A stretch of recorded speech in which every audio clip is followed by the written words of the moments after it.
À 6h45, Europe 1 vous répond, Thomas Soto. Vladimir Poutine semble avancer en chef de guerre vers la Syrie et déterminé à passer du statut d'observateur à celui d'acteur de premier plan. Bonjour Camille Grand. Bonjour. Vous êtes directeur de la Fondation pour la recherche stratégique. Il y aurait donc 28 avions de combat russes en Syrie. Ils n'y sont pas pour un salon aéronautique. Qu'est-ce que ça veut dire ? Est-ce que ça veut dire que Poutine va frapper Daesh en Syrie ?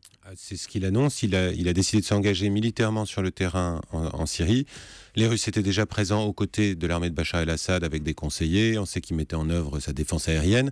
Mais là, on est passé à une étape différente avec le déploiement de 28 avions de combat sur l'aéroport de Latakia et une présence militaire au sol qui, pour l'instant, est essentiellement destinée à protéger cet aéroport. Mais pourquoi tout à coup la Syrie semble devenir une priorité pour Poutine ?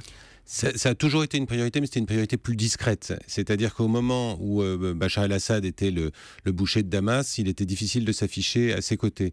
Maintenant que la priorité de la communauté internationale est portée sur Daesh, Poutine opère un rétablissement assez spectaculaire en s'affichant aux côtés de Bachar de manière beaucoup plus ouverte et pas simplement par du soutien diplomatique et des livraisons d'armes. Mais est-ce qu'il va s'inscrire dans le cadre de ce que fait la coalition internationale ou il va jouer sa carte, sa partition dans son coin, le président russe ? Il joue entièrement sa partition dans son coin. La Russie défend ses intérêts de sécurité. Il y a beaucoup de Russes parmi les combattants de l'État islamique, des Dagestanais, des Tchétchènes qui sont là. Parmi Daesh, il y a beaucoup de Russes. C'est le premier contingent de combattants extérieurs au monde arabe. Donc c'est presque un sujet de politique intérieure pour lui. Il y a un vrai sujet de politique intérieure pour lui, mais il y a aussi la défense des intérêts stratégiques de la Russie au Moyen-Orient qui passe par le maintien au pouvoir d'un régime favorable à Damas, pas forcément de Bachar el-Assad, mais en tout cas d'un régime favorable aux intérêts russes. Ça veut dire que Vladimir Poutine joue aussi son influence dans la région en ce moment ? C'est ce qu'il est en train de jouer avec un certain brio, il faut le dire, en s'invitant en quelque sorte à la table des gens qui vont décider de l'avenir de la Syrie par une présence militaire et un engagement diplomatique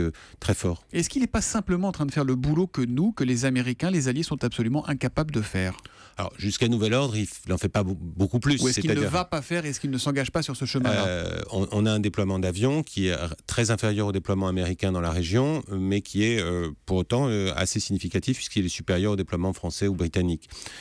Ce qui est clair, c'est que la Russie a moins d'état d'âme que les Occidentaux, qui essaient toujours de maintenir un point d'équilibre politique entre le fait qu'ils souhaitent le départ de Bachar el-Assad et qu'ils souhaitent combattre Daesh. Ça, c'est le gros point de division, Bachar. Ça reste le point de friction entre les uns et les autres. Poutine souhaite que Bachar reste au pouvoir, ou en tout cas qu'il ne soit pas chassé du pouvoir comme un malpropre.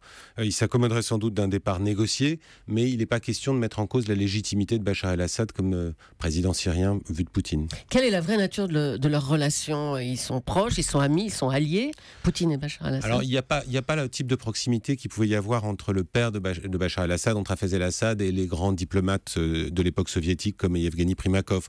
On est dans une relation d'intérêt et avec un Poutine surtout qui est obsédé par l'idée qu'il ne faut pas chasser les dirigeants autoritaires du pouvoir par la force. Parce qu'il peut se sentir éventuellement un peu concerné ? Assez clairement. Pour lui, le contre-modèle absolu, c'est le départ de Kadhafi, le départ de Yanukovych. Et donc, cette idée-là est vraiment au cœur de sa gestion de ce type de régime. Vous évoquiez, Camille Grand, le départ de Yanukovych de l'Ukraine, qui a été le point de départ de la crise que l'on connaît. Une question de Marine sur Europe1.fr, justement. Est-ce que Poutine ne veut pas revenir dans le jeu pour que les sanctions économiques liées à l'Ukraine arrêtent d'étouffer la Russie ? Est-ce qu'il n'est pas en train aussi de dire « Regardez les gars, je viens vous aider, je suis avec vous » Alors, il y a évidemment un élément qui est cette manœuvre-là, qui est de signaler à l'Occident que, regardez, vous avez eu besoin de nous dans la négociation avec l'Iran, vous aurez besoin de nous demain dans la négociation sur l'avenir de la Syrie. C'est sans doute pas le cœur de sa manœuvre, qui est essentiellement centrée sur le Moyen-Orient, sur ses intérêts stratégiques, c'est aussi ses intérêts économiques. Il y a du pétrole au large de la Syrie qui est prélevé par des entreprises russes, mais ça joue dans la relation avec l'Occident. Alors on a remarqué, ou pas d'ailleurs, que Vladimir Poutine et Benyamin Netanyahou, le Premier ministre israélien, se sont parlé de la Syrie lundi, ça s'est passé à Moscou. Pourquoi ? Qu'est-ce qu'ils se sont dit ces deux-là sur le sujet ? Clairement, les préoccupations israéliennes, c'est la livraison de matériel très performant aux forces syriennes qui pourraient se retrouver entre les mains du Hezbollah. Donc Netanyahou a des préoccupations là-dessus. Mais ce qui est intéressant, c'est que Poutine parle avec tout le monde.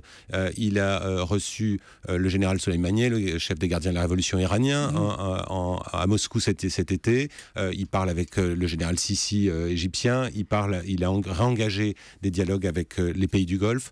La Russie veut se mettre au centre du jeu et il va bientôt parler avec Erdogan aussi. Mais il y a le président turc, pardon. Ouais. Il y a un axe clair, Iran, Russie, Syrie. sur Syrie de Bachar? Il y a un axe clair au sens où c'est les points d'appui de la Russie dans la région et que Téhéran et Moscou sont les deux principaux soutiens de Bachar jusqu'à aujourd'hui. Dernière question de Noël sur Europe1.fr. Est-ce qu'il enverra des troupes au sol, lui? Aujourd'hui, il a des troupes qui protègent ses installations. Il a des conseillers dans l'armée syrienne. Je pense que la Russie ne prendra pas davantage que nous le risque de se mettre dans ce bourbier-là, sinon ça risque de ressembler à l'Afghanistan pour l'armée russe. Merci Camille Grand d'être venu sur Europe 1 ce matin. Vous êtes, je le rappelle, le directeur de la Fondation pour la recherche stratégique. Merci, bonne journée à vous.